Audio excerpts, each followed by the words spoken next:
Against all the evil that hell can conjure. All the wickedness that mankind can produce. We will send unto them only you. Rip and tear until it is done.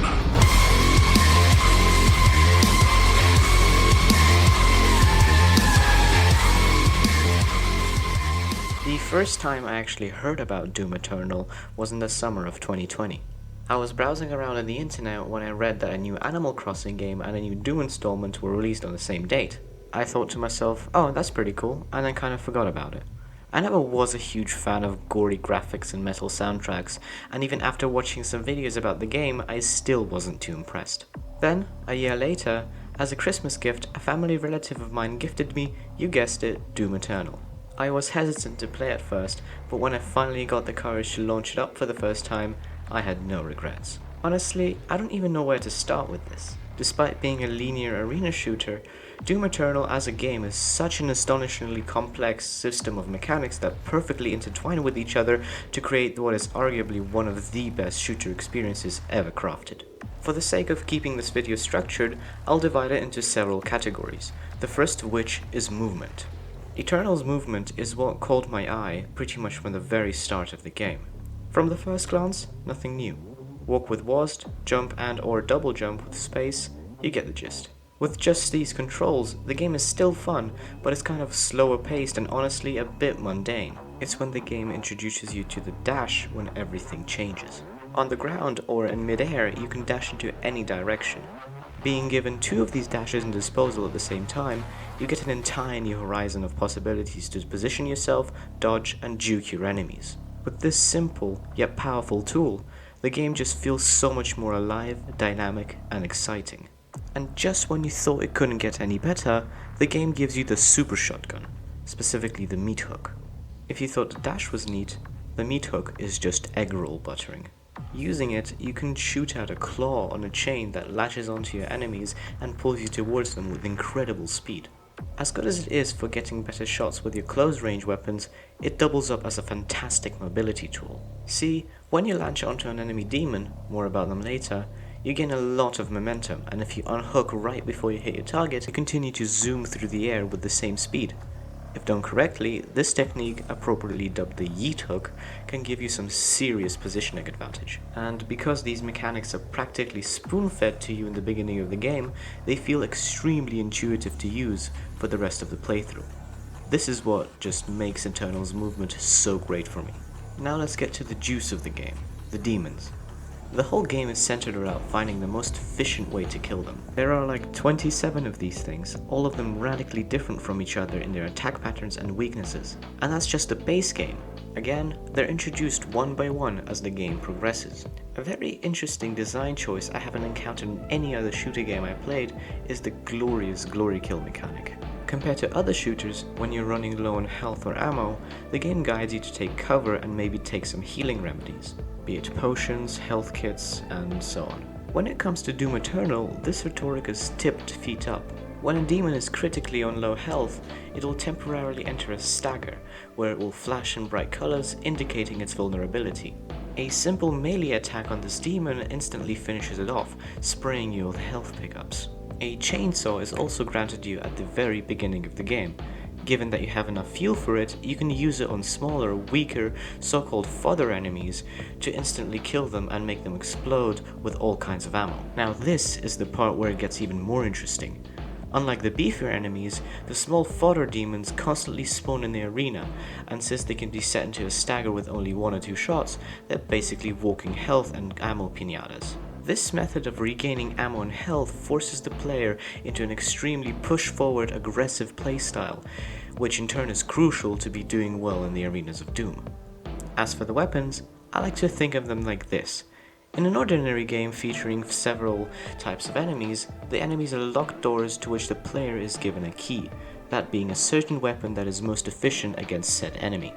The way Doom Eternal does it is it gives you a blacksmith workshop and basically tells you, hey, here's a locked door, now smith your own way to open it.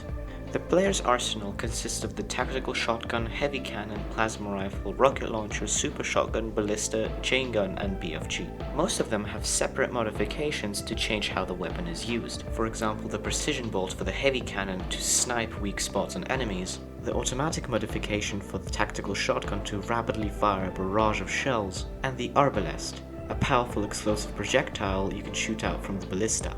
Apart from the conventional guns, you're also given the equipment launcher that can shoot explosive grenades that deal area damage, ice bombs that freeze demons solid, and my personal favorite, the flame belch, a deadly lick of flame that sets enemies on fire. This makes them drop armor, and if they're killed while on fire, will drop even more armor shards. This may sound off, and you may be thinking to yourself, oh, but if any way to kill an enemy is a valid one, then what makes the game fun and engaging? To that I tell you that while yes, you can shoot down a heavy flying demon with a low damage heavy cannon, the game will curb stomp you again and again until you learn that using, for example, the ballista is way more efficient. Just like that, Doom Eternal gradually shapes out your playstyle where you're practically forced to use all the mechanics to their fullest. If you do not, you will die. A lot. Even things that are seen as exploits in other games, such as quick swapping weapons to increase overall firing speed, are welcomed and even encouraged to be used in the game. What makes Eternal even better is the amazing switch from combat to platforming and puzzle solving, sometimes even combining both. This is heavily reinforced by the amazing level and arena design. Additionally, collectibles are also scattered around the levels. Praetor suit points, runes, and sentinel crystals to upgrade your health, ammo, armor, and suit abilities. Vinyls and toys can be found in the hidden nooks and crannies of the maps and make an awesome addition to your collection. This also adds on to the game's replayability factor. What really surprised me was that cheats are an actual functioning part of the game. They can be activated to make a game easier or harder, and while I don't personally use them, they do still add a fun layer of gameplay.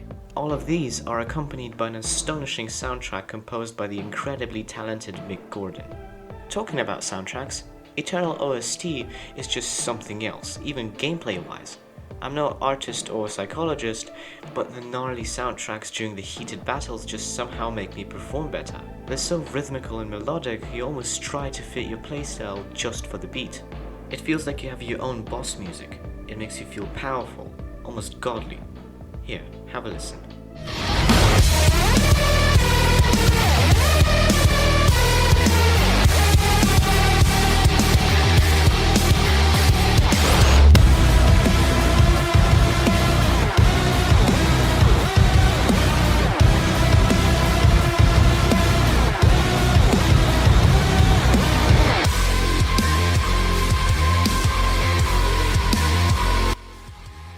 And after the battle is finished, you hear a relieving as the stunning ambience music kicks in. The ambience is absolutely fantastic in Eternal. The lifeless structures of Cultist Base and Exultia, the hellish landscapes of the Doom Hunter Base, and so many more locations are just so amazing to gaze upon when you're not ripping and tearing. All these mechanics are so well fitted to work with each other that they create a state of flow in the game, something only a few games have managed to achieve. It's a state of almost complete control over what's happening in the arena, and even with the fast-paced gameplay of traversing the geometry of the arenas and efficiently picking off demons that Doom naturally has, it's incredibly satisfying to achieve this state of nirvana-like concentration. This state of perpetual fun is reached faster when all of the mechanics of the game are regularly used. The last thing I want to address is difficulty. On my first playthrough, I played on the lowest, I'm too young to die. After I beat the game on that, I thought to myself, this was quite a piece of cake, and I tried to play the next one on Nightmare. I won't sugarcoat it, the difficulty lives up to its name. Even though I died more times than I like to admit, I still thoroughly enjoyed it, and I felt like my playstyle had changed for the better. As I mentioned earlier, this is because Doom Eternal manages to smith you to use its mechanics to the fullest like no game I have ever played. Video games are about creating an experience. Some do it through a great storyline, some through amazing graphics and music, but Doom, apart from everything else, manages to capture the sole purpose of a video game, to have fun. And let me tell you, Doom Eternal is nothing but fun. The entire visual aesthetic, gameplay, and music just managed to appeal to my inner edgy 13-year-old so well. All the game mechanics blend in with each other so extremely well and make for an overall fantastic arena shooter experience from start to finish. If you're into FPS games and you haven't played Doom Eternal yet, trust me, these will be the best 40 quid you'll ever spend. As always, this is Cold Brew. I hope you enjoyed. Until next time.